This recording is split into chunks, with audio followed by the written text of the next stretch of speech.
खुलुमबाय बड'लेण्ड निउस 24 आव नोंथांमोनखौ बरायबाय। दिनै इनसाइड एनि बर' चेनेला गोथार बेखेवजेननाय जायो।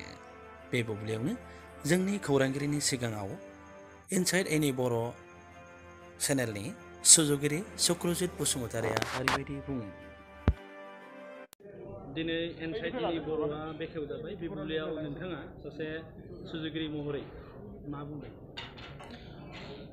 आं सुजुगिरि महरै बेखौनो बुंनो सानो जे दिनैहाय इनसाइड एनि खौ बेखेवनानै होदों बिटिआरनि लेङाइ गाहाय मावफुं सोद्रोमा गबिन्द बसुमतारिया।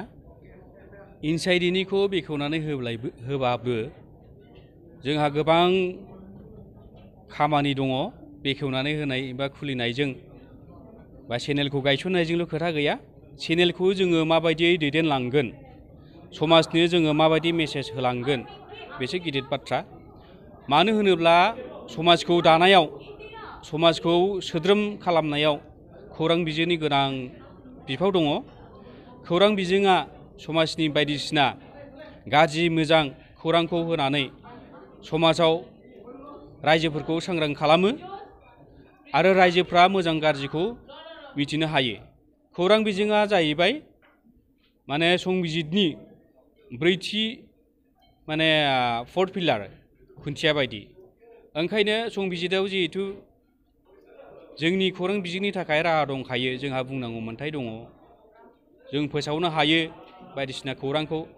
बे हिसाबैनो जोङो समाज दानायाव जोंनि खामानिखौ, जोंनि हाबाखौ मोजाङै मावलांनांगौ आरो गासिबो खौरां बिजोंनि मावथिफोरखौबो आं बेखौनो खावलायो आरो जोंनि इनसाइड एनि बड'निफ्रायबो जों नाजागोन जाहाथे समाजखौ जोङो खौरां बिजोंनि दारैनो मोजाङै